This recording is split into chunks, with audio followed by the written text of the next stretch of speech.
Hey, greetings and salutations, everybody. My name is Axe, and I'm here today to do another commentary. Right, I'm doing a ton of commentaries lately. I hope you guys are enjoying them. I'm really liking it. I finally have stuff I want to talk about again, so here I am, getting into it. It's really fun, and everyone's been really happy to see it again. So thank you all very much.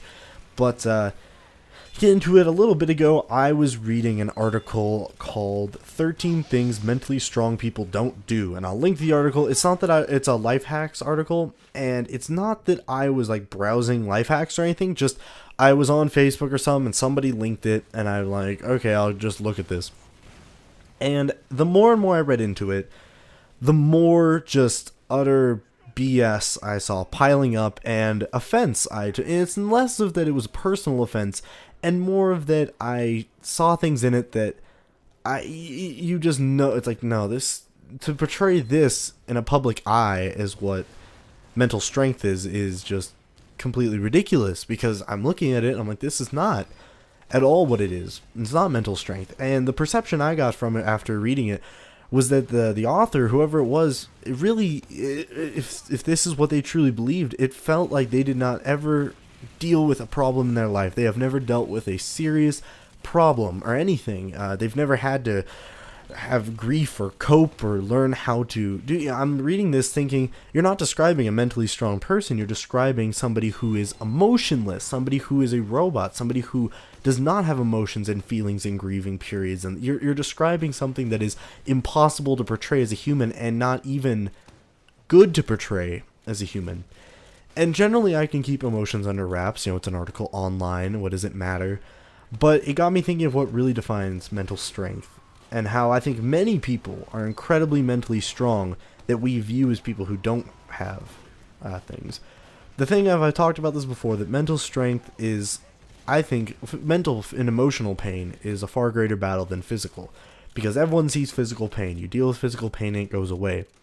Emotional and mental pain, however, are battles that you face that will scar you for long periods of time. It takes a long time to heal. It never truly goes away. There's always stuff there.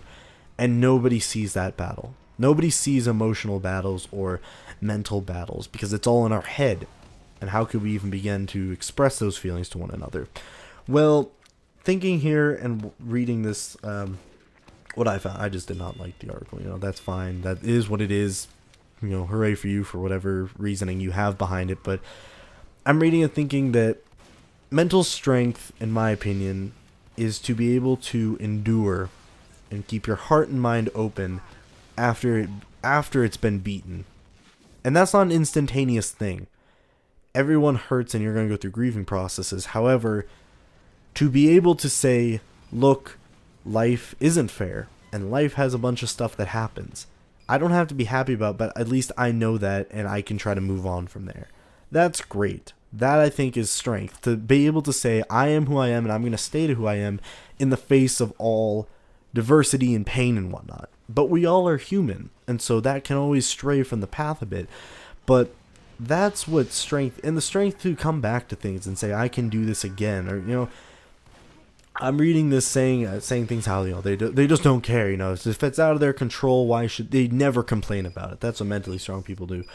That's not what mentally strong people do. That's what people who just don't care about anything do. I mean, of course you're going to get upset if something happens to you. We all are people with emotions and feelings and hearts, and your amount of mental capacity does not define how you portray that. I mean, granted, there's a certain point in which you can mentally say, this isn't worth it, this isn't, and you can just calm your emotions down that way, which is perfectly good. That's great, to have control over your emotions when need be. But if something legitimately upsets you, in some ways, where's the line with that? I don't know. I guess I saw it as a betrayal of something that was almost offensive, because it was a goal that no one could reach, and yet it described it as if that is the person you should be. Everybody should be able to go to these things at their own paces and their own mindsets. Those are all things we should strive to do, not become. Something that we should try to keep in mind and get as close to as we can. But to actually achieve that in life would be, it would just be terrible. If you were to actually be the person that they described in that article, I mean, I don't know, that would be a terrible life, I feel, because you wouldn't have emotion or feeling or this or that. It's okay to let stuff go and be free and let those pain move on, and it's okay to, you know, have stuff that you don't hold inside. I don't, you know, but the point is that past and regrets and mistakes and things that happen to you in life are there for a reason, and it's perfectly natural to react to them in any way, to be hurt, to be okay with it, to be, you know, whatever, and to heal in your own time and then go into becoming a stronger person. It's perfectly natural to do it. And if they had a different way of saying it, that's one thing. If they meant it a different way, that's another thing. But it was portrayed as a very, like, this is what the perfect person does. And it's ridiculous to expect that, because we're all people and nobody's perfect. And in fact, our imperfections make us perfect people, if you understand what I'm saying.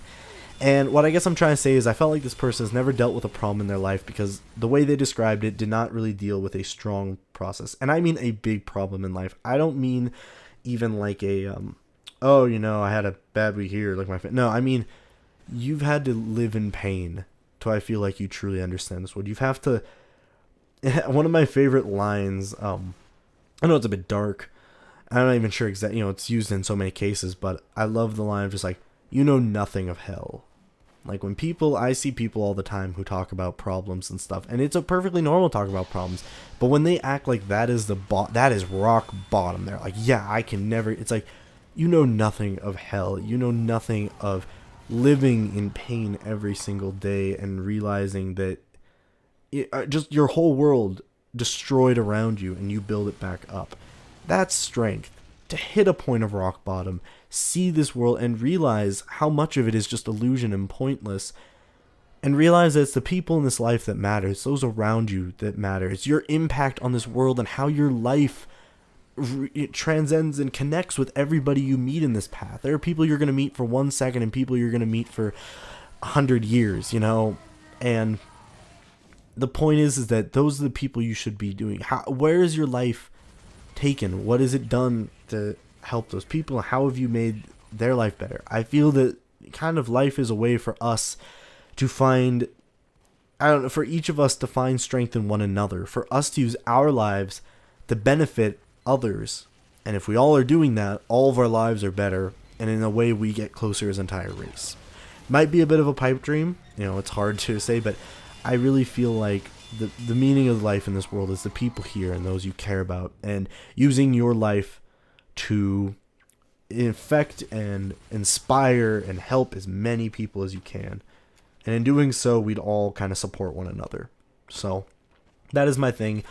You know, to the author, I'm sure you had your very good research and, you know, all this, and you have your meaning behind it. This is not a personal attack. This is just saying that I feel that, and not even a response, just to everybody saying to that, whether it be this article or what somebody else tells you or what you hear, mental strength is not being perfect and bulletproof.